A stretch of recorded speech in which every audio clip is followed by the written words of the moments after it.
and then after that, we don't need to go back a generation. Look, I'll tell you this. Oh, dang. Well,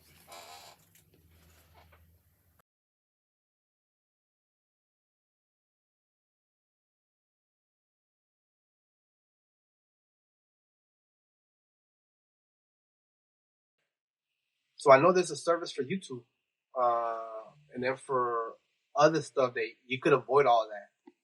It'll be like a private platform for you. No but commercial. why do you have to pay not to have commercials? Why would you have to pay? Does that seem okay? So a commercial, Because they're getting so bad. a commercial is forcing you to buy something. So I don't want you to make me buy something. So I'm going to pay.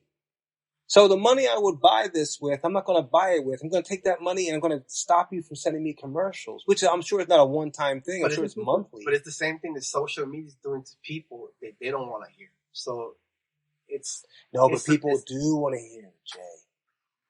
They some do. People do. No, because you only do what you want to do. You only do what you... Look, if you tell somebody, hey, go on a blog and learn algebra. Oh, I'm not going to do that. There's no way they're going to do that. But if you're on social media, there's somebody in there that's going to do that. Yeah, people only do what they want to do. So they make you weigh it out in your head. And when I say they, I mean the corporate entities that do this. It's all about money. Follow the money. It's all about money. It's all about algorithms. It's all about what algorithms, what your history, the cookies and everything that you've done with your computer that feeds into an algorithm that hits, whatever they do.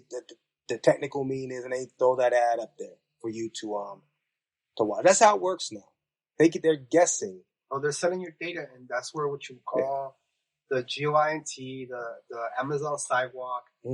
They want to get to know the customer. Well, to explain this Amazon Sidewalk, I'm very interested. You told me about it earlier. So Amazon Sidewalk. What's this Amazon Sidewalk? So an Amazon Sidewalk, I necessarily don't need to have one in my house, but if someone has one on my block. Mm-hmm.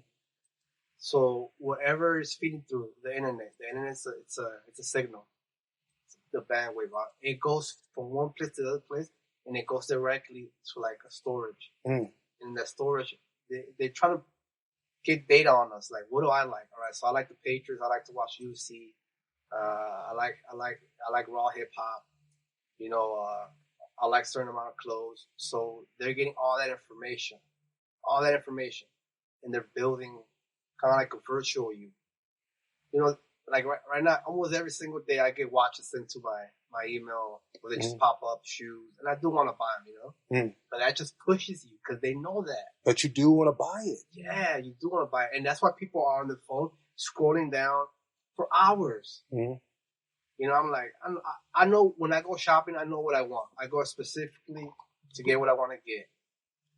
But now, by the time you get to your destination, they put about 3 or 4 things that you want to buy so you can put an outfit. What's shoes. That word that you just said? You want. Yeah, you want. Not forcing you. But that's why when they promote stuff on TV, the left side of your brain receives all of that. And it gets stuck in there. The only thing that stops you from really buying something is apprehension if you already want it, is price. So it just takes a little bit of pressure. It takes a little bit of nudging. A little bit. If you're already there, just a little push will get you the rest of the way there. And that's just that little push, Me, myself, I rarely buy things online, I think. I already have an idea. I'm starting to listen to more podcasts. I'm starting to purchase more books. When I hear it in a podcast like Joe Rogan, or if I hear it I like Kwame Brown, what he's doing right now, or Tim Pool, or if I hear a book that interests me, I'll now start to purchase books online, and then I'll get the book delivered. Because I believe reading is essential right now. I believe there's so much knowledge that's sort of being forced down our throats that we kind of got to do our own thing now. That's why you have to actually wash all these lies in your mind. Yeah. Put good stuff in there. Well, here's the thing.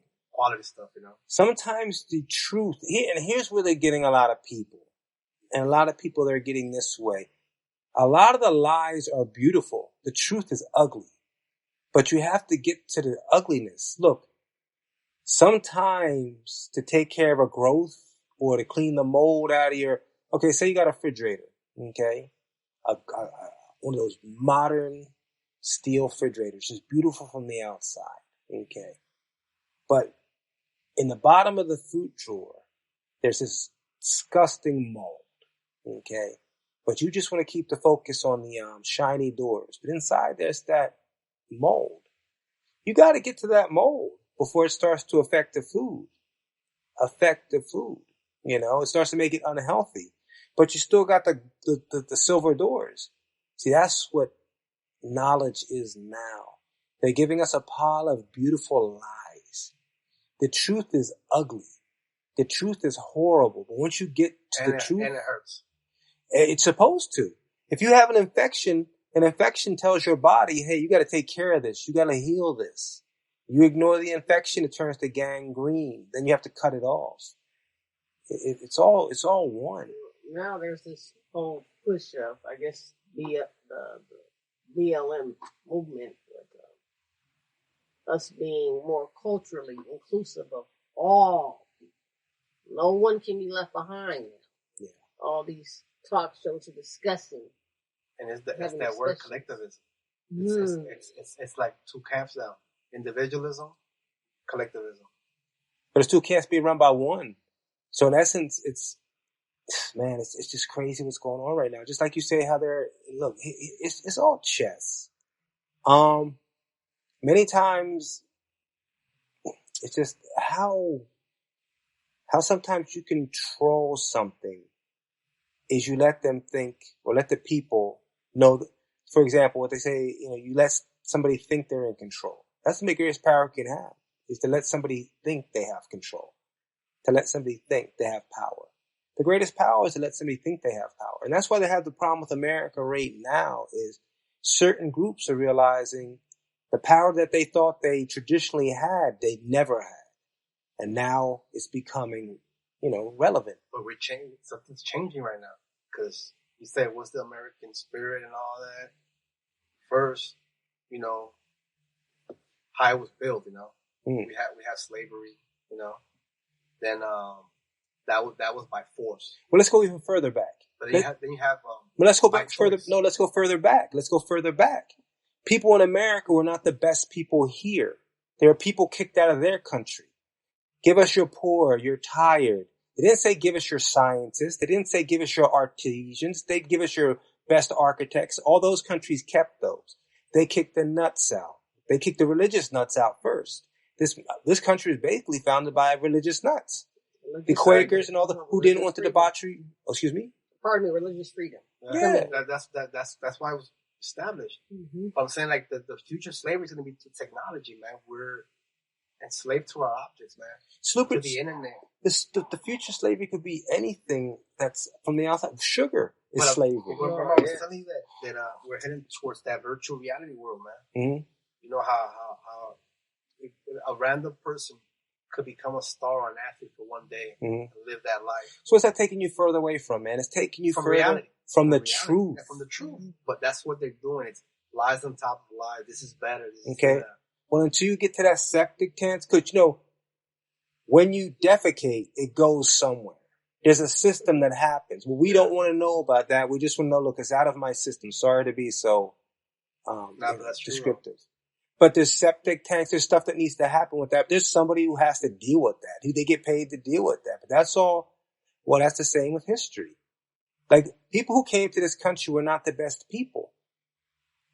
Why did the Irish come here? A potato famine. So apparently they weren't good at making potatoes. But that's what I was telling you about why did they come over here? Because famines and the land stopped producing them over there.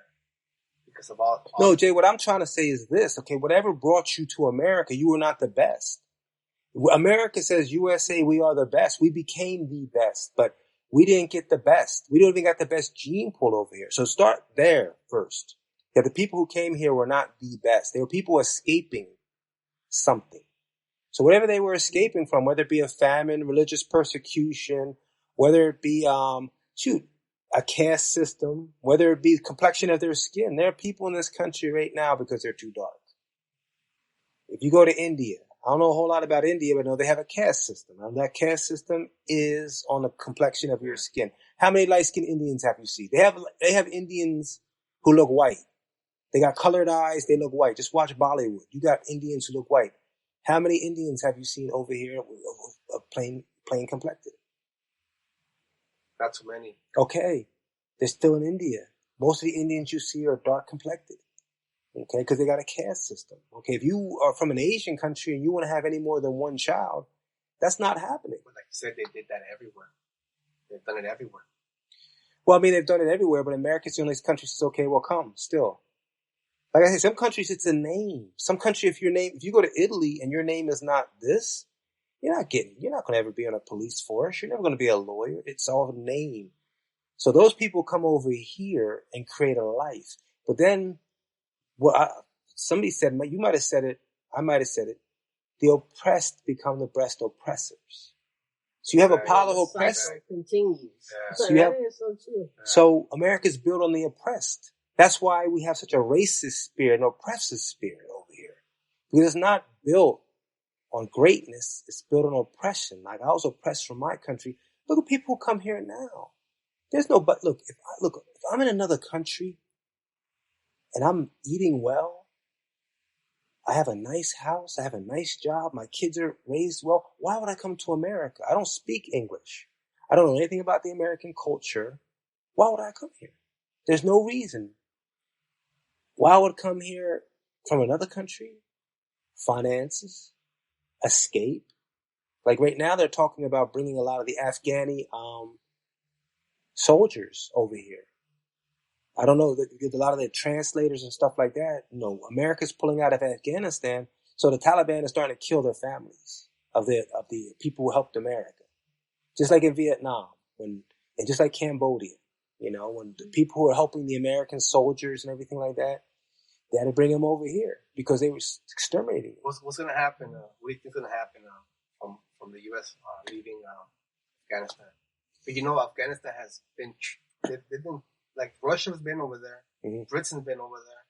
Christine, could you hit that, please? No, gentlemen, it's 503. Pardon me, 303. Okay, so how much time we have? One last bit. Usually they cut off about